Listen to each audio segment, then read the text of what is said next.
سلیم کے درمیان جو ہوا تھا وہ بتایا کہ حضور ام سلیم نے خبر ہی نہیں دی، اور بلکہ یہ کہا کہ حضور یہ کہا ام سلیم نے کہ بچہ صحیح ہے اور سکون سے ہے، تو میں نے ان سے مجامعت بھی کر لی۔ اب صبح کو ام سلیم نے بتایا تو نبی کریم علیہ الصلوۃ والسلام نے ارشاد فرمایا لعل اللہ ان یبارک لکما فی لیلتکما، امید ہے کہ اللہ رب العزت تم دونوں کو برکت عطا فرمائے گا تم دونوں کی اس رات میں، یعنی اس رات میں جو مجامعت کی ہے اس سے مبارک بچہ پیدا ہوگا۔ فرماتے ہیں سفیان ابن عیینہ کہ انصار کے ایک مرد نے بتایا تھا کہ میں نے ام سلیم اور ابو طلحہ کے 9 بچوں کو دیکھا کہ سب کے سب وہ قاری قرآن تھے، وہ سب کے سب قاری قرآن تھے۔ تو آپ نے اب اس میں مطابقت ترجمۃ الباب سے بالکل ظاہر ہے کہ جب ابو طلحہ کا بیٹے کا انتقال ہو گیا تو ابو طلحہ کی بیوی نے بالکل حزن و ملال کا اظہار نہیں کیا، بلکہ فرحت اور فرحت کا اظہار کیا اور اپنے شوہر کو اس کا احساس نہیں ہونے دیا، یہاں تک کہ ابو طلحہ نے اس رات میں مجامعت بھی کی۔ جب صبح ہوئی اور غسل کیا اور ان کے پاس سے نکلنے کا ارادہ کیا تب ان کو بتایا۔ اب سفیان ابن عیینہ کہتے ہیں کہ ان کے بتایا کہ انصار میں سے ایک صاحب نے، وہ کون تھے؟ عبایہ ابن رفاع، انہوں نے بتایا کہ ان کے 9 بچے تھے، سب کے سب قاری قرآن تھے، اور ایک روایت میں یہ ہے کہ عبایہ نے یہ بتایا کہ ان کے ایک بچہ پیدا ہوا تھا اور اس بچے کے 7 بچے تھے اور سب کے سب حافظ قرآن تھے۔ اور اس روایت میں یہ ہے کہ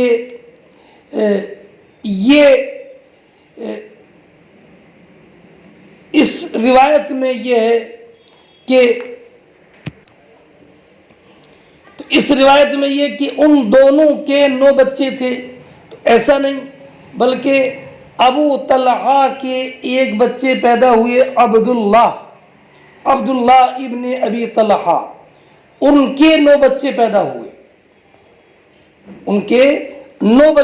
ہوئے، ہاں، اور وہ سب کے سب قاری قرآن تھے، یعنی ابو طلحہ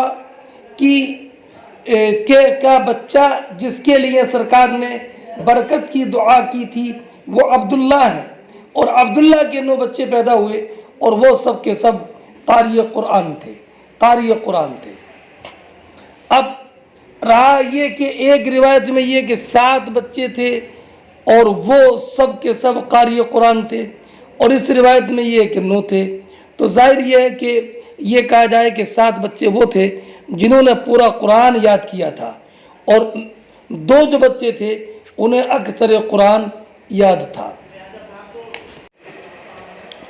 اس حدیث سے یہ معلوم ہوا کہ مصیبت کے وقت میں صبر کیا جائے اور رنج و غم کا اظہار نہ ہو، اور جیسے کہ ام سلیم رضی اللہ تعالی عنہا نے کیا کہ اپنی ذات پر جبر کر کے صبر کو اختیار کیا، اور اس میں ام سلیم رضی اللہ تعالی عنہ کی بڑی فضیلت ہے کہ وہ اللہ رب العزت کی قضا پر راضی رہیں اور صبر کیا۔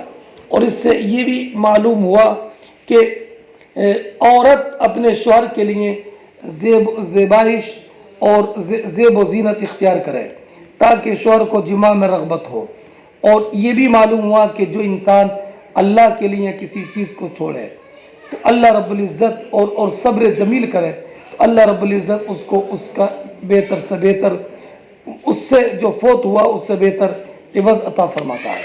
دیکھا نہیں کہ 9 بچے جو سب کے سب قاری قرآن تھے، اور اس سے یہ بھی معلوم ہوا کہ نبی کریم علیہ الصلوۃ والسلام کی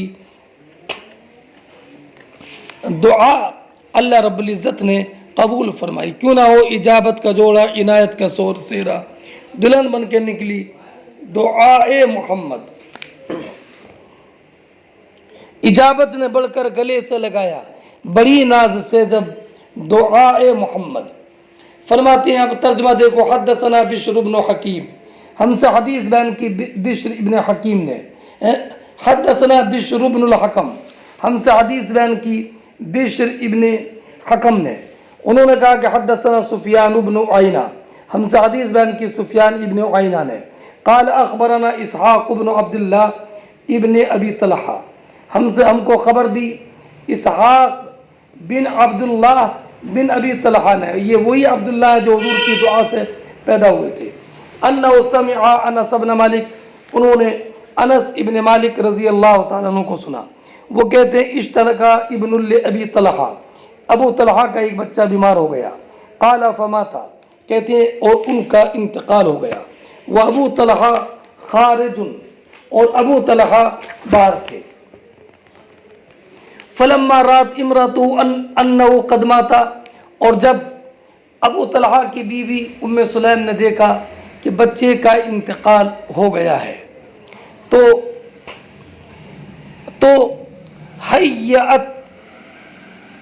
حیعت انہوں نے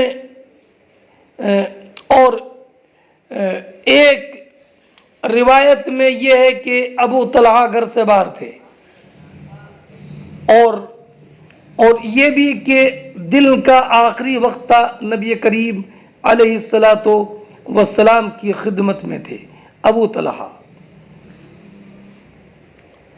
ہاں, اور دوسری روایت میں یہ کہ ام سلیم نے حضرت انس کو بھیجا کہ ابو طلحہ کو بلا لائے, اور ان کو یہ تاکید کی تھی کہ انہیں ان کے بیٹے کے انتقال کی خبر مت دینا, اور ابو طلحہ روزے سے تھے. حیات شیعہ کا ایک معنی یہ ہے کہ انہوں نے کھانا تیار کیا, ایک تو معنی یہ ہے, اور ایک معنی یہ ہے کہ حیات شیئا من حالہ, اپنے حال کو بہتر کیا, اپنے شوہر کے لیے زینت اختیار کی. اور ایک یہ کہ حیات امر الصبی, اس انتقال کرنے والے بچے کے معاملے کو صحیح کیا کہ وہیں طور انہیں غسل دیا اور انہیں کفن پہنایا. ہاں,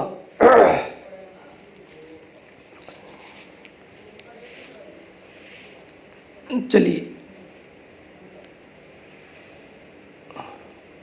وَنَحَتْهُ فِي جانب البیت, اور اس بچے کو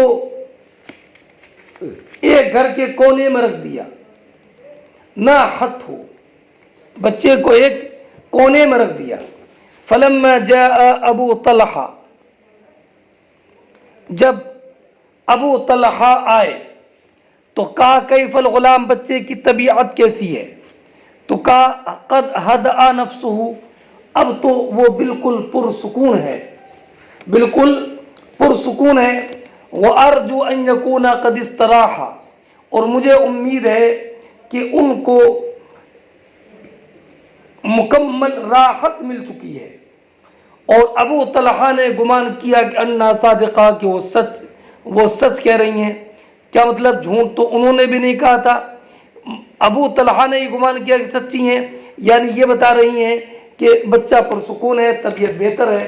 اور حضرت ام سلیم کی مراد یہ تھی کہ بچہ بالکل پرسکون ہو گیا, کہ اس کی روح قبض ہو چکی ہے اور اب مرض کی تکلیف سے وہ راحت پا گیا. قال فباتا, تو ابو طلحہ نے رات گزاری اور حضرت ام سلیم سے نزدیکی بھی کی. فلما اصبحا اغتسلا, جب صبح ہوئی تو ابو طلحہ نے غسل کیا.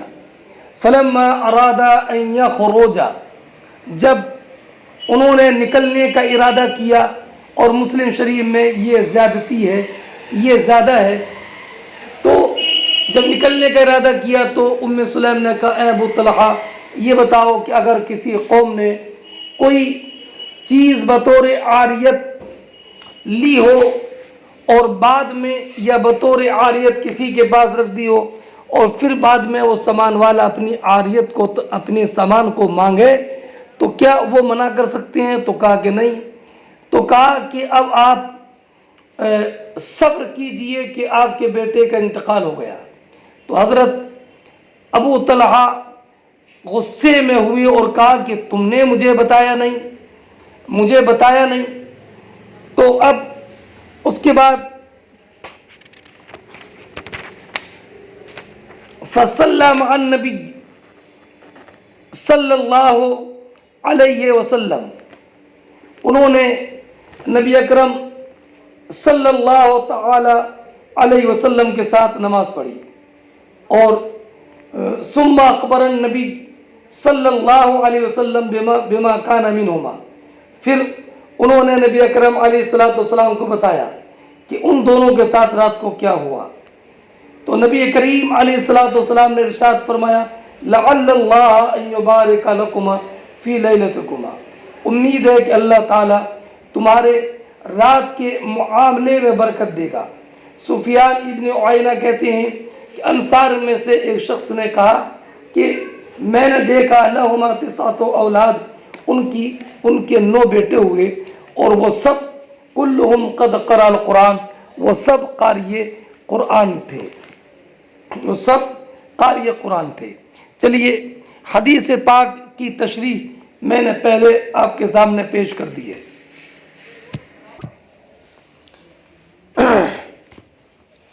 حضرت ابو طلحہ رضی اللہ تعالی عنہ کے جن صاحبزادے کا انتقال ہوا تھا ان کا نام ابو عمیر تھا۔ جب نبی کریم علیہ الصلوۃ والسلام ان کے گھر تشریف لاتے تو ان سے فرماتے اے ابو عمیر نغیر کیا ہوا؟ اس وقت وہ دودھ پیتے بچے تھے، ایک چھوٹی چڑیا ان سے بہت مانوس تھی، ان کے ساتھ کھیلتی تھی۔ اگلا باب دیکھیں، باب الصبر عند الصدمۃ الاولی۔ یہ باب اس بیان میں کہ صبر اس وقت کامل ہوتا ہے کہ جب صبر اس وقت کرے جب کہ پہلی بار صدمہ پہنچے تو اس وقت میں صبر کرے تو یہ صبر کامل ہے، ورنہ بعد میں تو آہستہ آہستہ صبر آ ہی جاتا ہے۔ وقال عمر رضی اللہ عنہ نعم العدلان ونعم العلاوہ الذین اذا اصابتهم مصیبہ قالوا انا للہ وانا الیہ راجعون اولئک علیہم صلوات من ربہم ورحمہ واولئک هم المہتدون۔ وقوله تعالی واستعینوا بالصبر والصلاۃ وانہا لکبیرۃ الا علی الخاشعین۔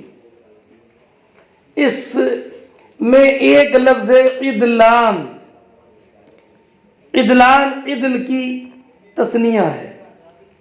عدلان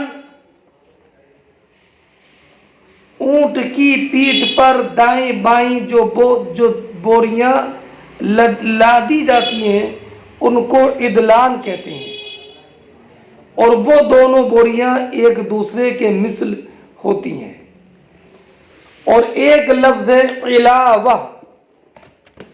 علاوہ کا معنی بوجھ لادنے کے بعد جو لٹکایا جائے یا دونوں عدل کے درمیان جو رکھا جائے اسے بولتے ہیں علاوہ۔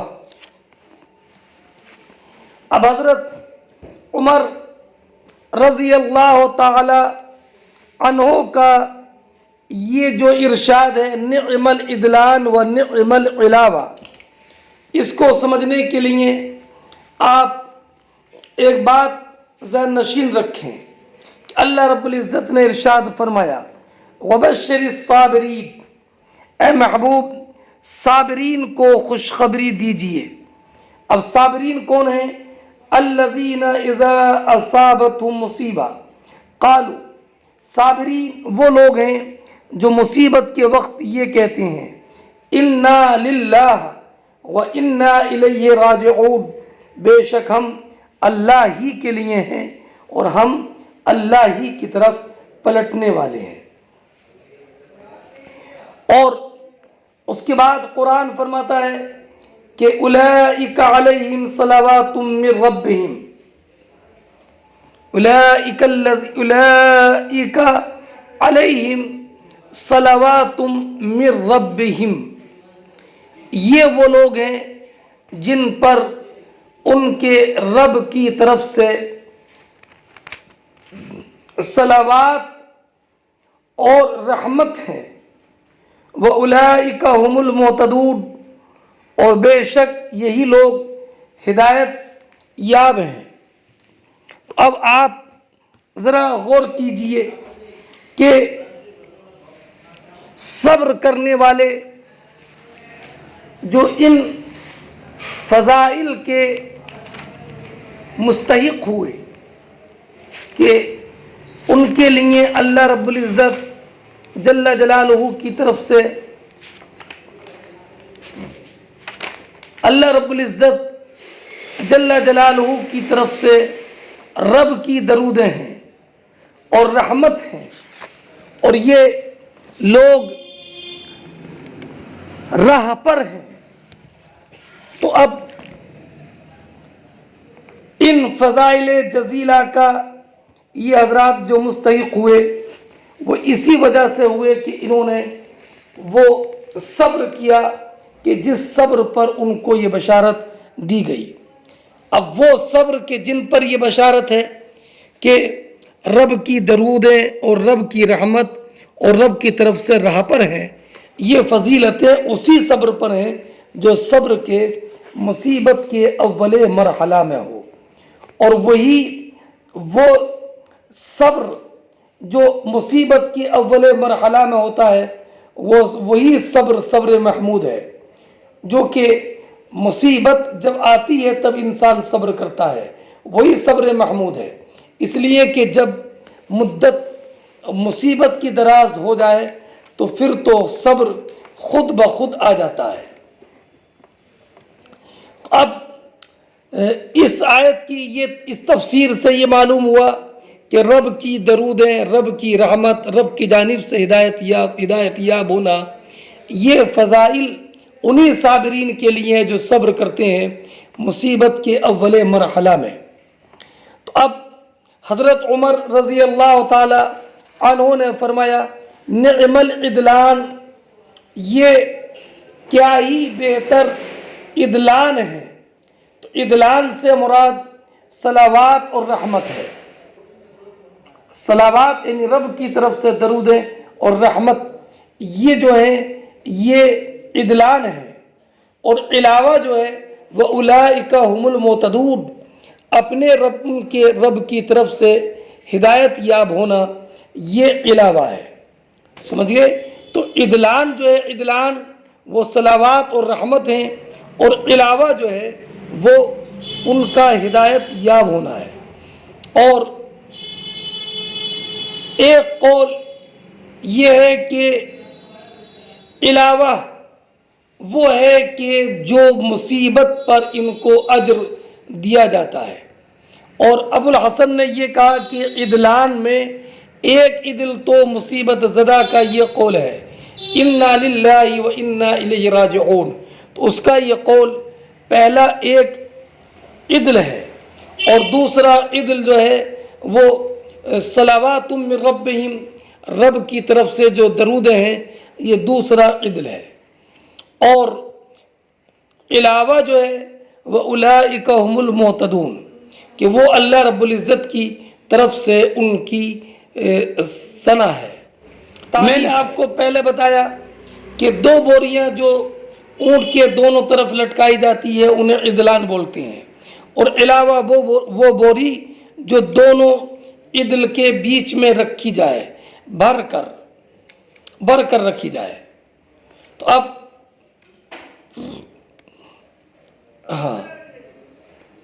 قرآن کریم نے ارشاد فرمایا اولئک علیہم صلوات من ربہم ورحمہ، تو یہ صلوات اور رحمت عدل ہیں، وَأُولَئِكَ هُمُ الْمُهْتَدُونَ، اور ان کا ہدایت پر ہونا یہ علاوہ ہے، علاوہ۔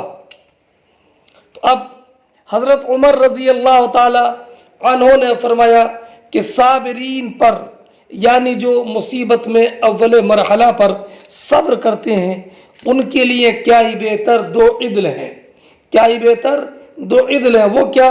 رب کی طرف سے درود اور رحمت، اور کیا ہی بہتر علاوہ ہے۔ علاوہ کیا؟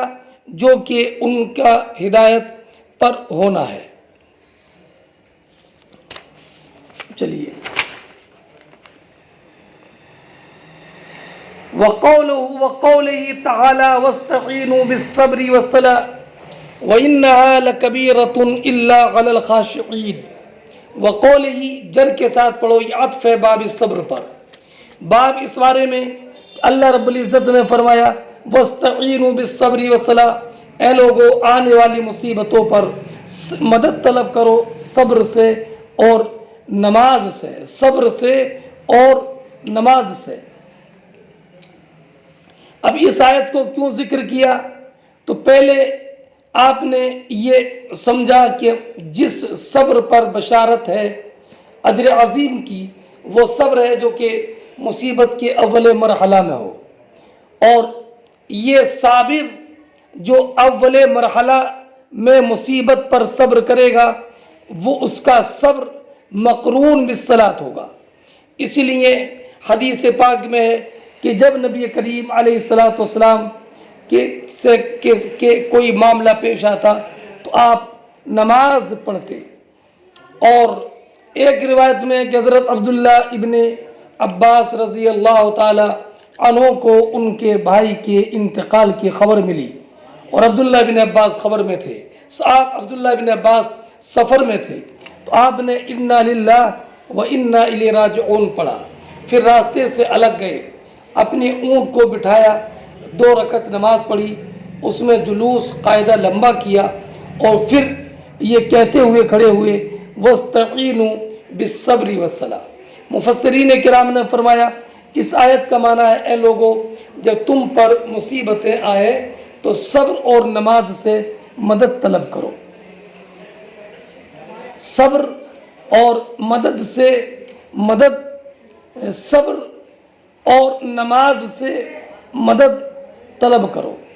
اب اس کے بعد قرآن فرماتا ہے وَإِنَّهَا لَكَبِيرَةٌ إِلَّا عَلَى الْخَاشِعِينَ، اور بے شک نماز ضرور بھاری ہے مگر خاشعین پر بھاری نہیں ہے، خاشعین پر بھاری نہیں ہے۔ اب رہا یہ کہ نماز سے مدد طلب کرنے کا معنی کیا ہے؟ تو چونکہ نماز میں تلاوت قرآن ہے، دعا ہے، اللہ رب العزت کے لیے خضوع ہے، تو لا محالہ یہ جب تلاوت قرآن ہوگی، دعا ہوگی، اللہ رب العزت کے لیے خضوع ہوگا، تو جو نفس میں حب ریاست اور یا جو کبر و نخوت ہوگا، یہ تلاوت قرآن، دعا اور خضوع اس سب کو ختم کر دے گا اور اللہ رب العزت کی عبادت میں لگا دے گا۔ بے شک خاشعین پر یہ نماز بھاری نہیں ہے، اور خاشع وہ ہے جس میں کہ ذل اور خضوع کے اثر نمایاں ہوں، ذل اور خشوع کے اثر اور خضوع کے اثر نمایاں ہوں۔ تو ظاہر سی بات ہے کہ جب انسان کے اندر خضوع پایا جائے گا اور انسان کے اندر انکساری پائی جائے گی تو لا محالہ اب اس پر نماز بھاری نہیں رہے گی، بلکہ وہ نماز پڑھنے میں ایک فرحت و انبساط اور خوشی محسوس کرے گا۔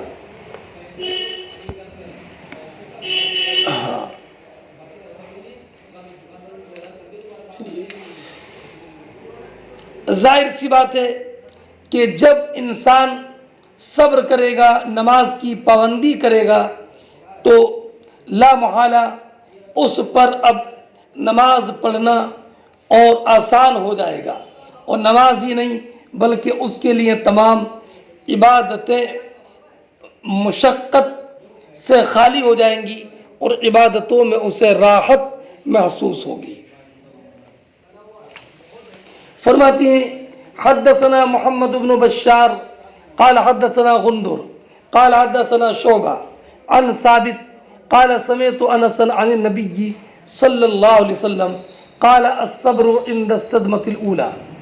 فرماتے ہیں امام بخاری رضی اللہ تعالیٰ عنہ ہم سے حدیث بیان کی محمد ابن بشار نے، وہ کہتے ہیں کہ ہم سے حدیث بیان کی غندر نے، وہ کہتے ہیں کہ ہم سے حدیث بیان کی شعبہ نے، وہ روایت کرتے ہیں حضرت انس ابن وہ روایت کرتے ہیں ثابت سے، وہ کہتے ہیں کہ میں نے انس ابن مالک رضی اللہ تعالیٰ عنہ کو سنا، وہ روایت کرتے ہیں نبی اکرم صلی اللہ تعالیٰ علیہ وسلم سے کہ نبی کریم علیہ السلام نے فرمایا الصبر عند الصدمة الاولى، بے شک وہ صبر جس پر کہ اجر عظیم کا وعدہ ہے وہ تب ہے جب کہ مصیبت پہلی مرتبہ طاری ہو.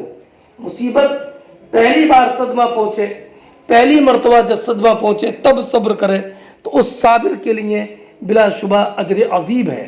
ورنہ جب مدت دراز ہو جاتی ہے، وقت طویل ہو جاتا ہے، پھر تو خود بخود صبر پیدا ہو جاتا ہے اور اس صدمے کا اور اس مصیبت کا احساس خود بخود ختم ہو جاتا ہے.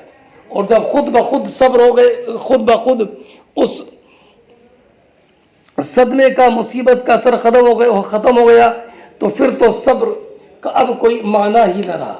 اس لیے کہ صبر کا معنی ہوتا ہے کہ خود اپنے نفس کو بے قراری کے اظہار اور جزع فضا سے روکنا، یہ صبر ہے. اور جب مدت طویل ہو گئی، اب بے قراری رہی نہیں اور جزع فضا ہے ہی نہیں، تو اب نفس کو روکنا بھی نہیں پایا جائے گا، تو لا محالہ اب صبر مصاب نہیں ہوگا. اس لیے وہ صبر کہ جس پر کہ اجر عظیم ہے وہی صبر ہے جو مصیبت کے صدمے کے اول مرحلہ میں ہو. یہاں تک باب مکمل ہو گیا. اب اس کے بعد دوسرا باب